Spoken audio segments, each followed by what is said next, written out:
Majority of small business owners, whether you're a local service-based business, consultant, or an agency owner, think they are the best fit for their sales process or their sales. While this might be true when you're in the starter phase, once you pass that 20K threshold, you're most likely hurting your business rather than adding value.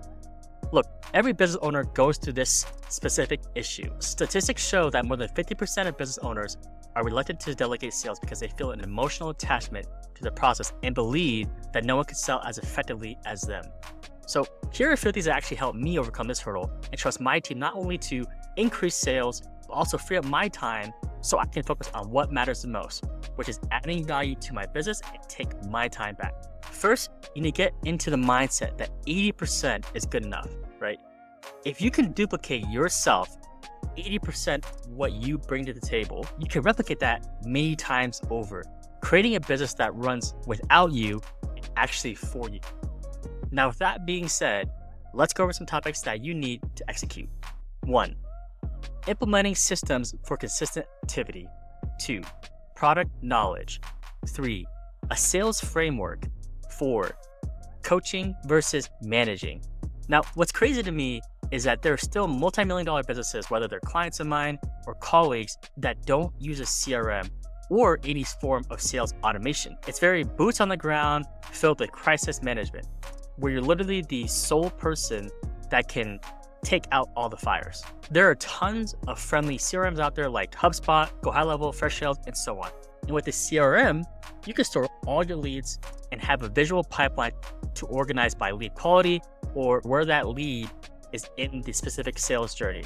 You can also use it for lead nurturing, like texting, or when that lead came in, notifying your sales team when to call them.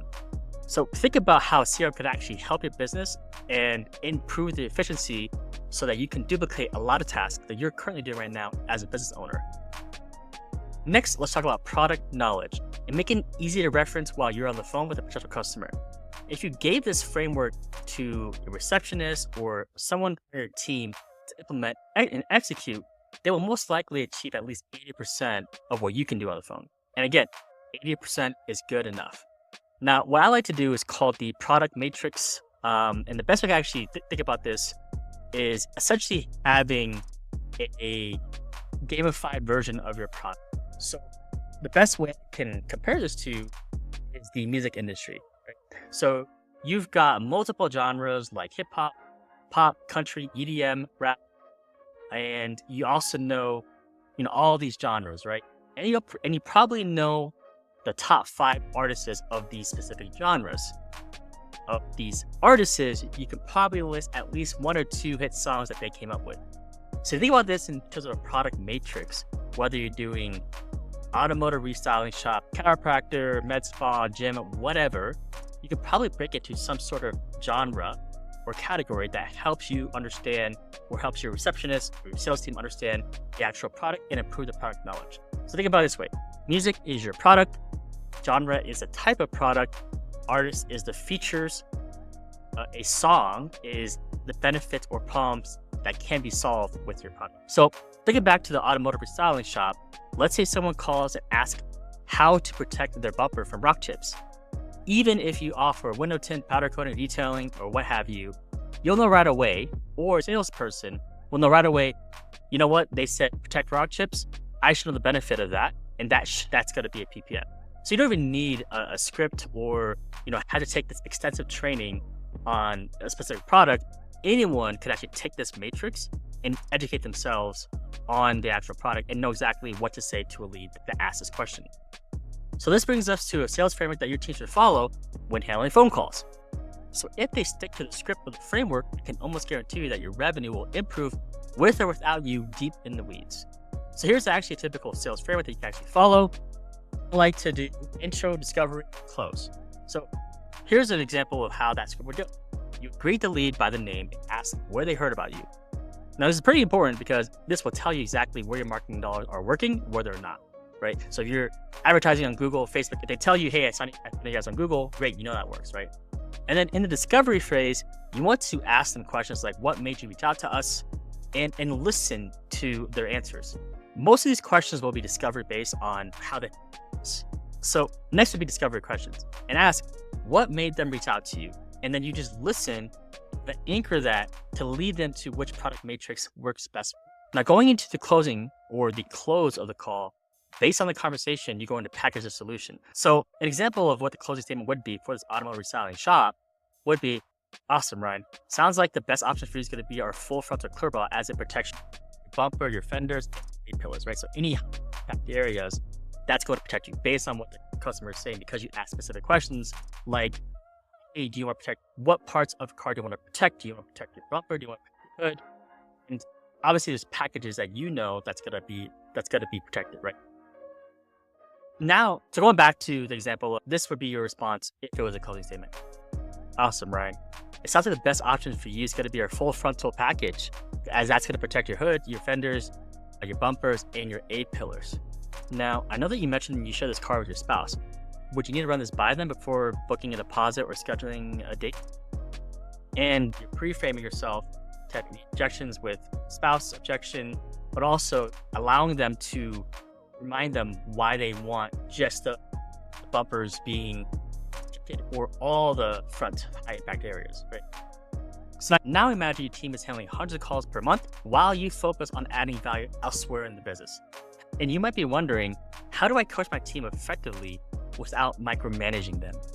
This is the key to be a coach, and not just a manager, but an actual coach for your business. Don't tell people what to do every day. Let them operate in their own genius zone, but you still want to keep them accountable, right? And this is the purpose of things like the sales framework, the product matrix, is you're not just telling them to follow a script.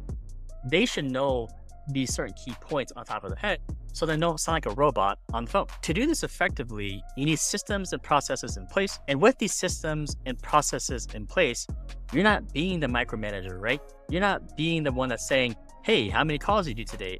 How many were potential leads? How many were dead leads? How many resulted in sales? You should be able to look at data as a coach and not just a micromanager and be able to get a high view of their performance, right?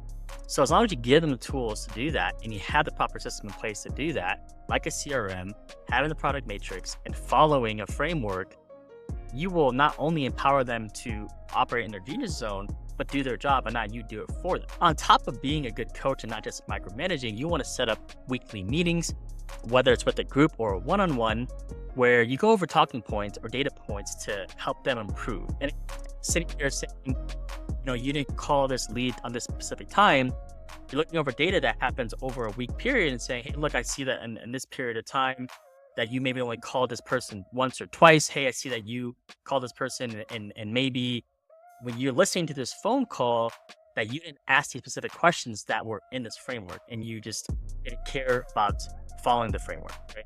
Or the customer was saying, I don't care about rock chips, I care about the actual cleanliness of my vehicle. Well, why did you position yourself to offer the PPF versus ceramic coating?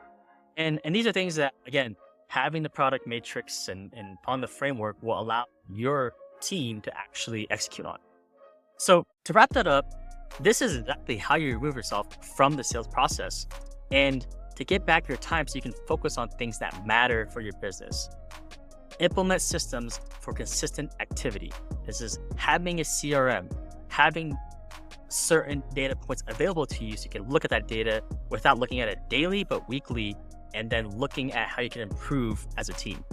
Ensure your team knows the products ins and out, not just reading a textbook, but implementing a product matrix so the key benefits and features, what's going to fit their customer. Then using a proven sales framework, whether you do consultative-based selling or value-based selling, these are questions, and also focus on coaching and not managing. Employees hate when you sit there and ask them every day what they're doing. Just ensure that these processes, these certain frameworks are in place so that they feel empowered to do their job the way that they think is best for them, but using a guidance from you. And again, you being the coach, pointing out what they can do better and not just saying, hey, you need to do this, you need to do that. Hope you get value from this video. Please like, subscribe, and leave a comment below. Until next time.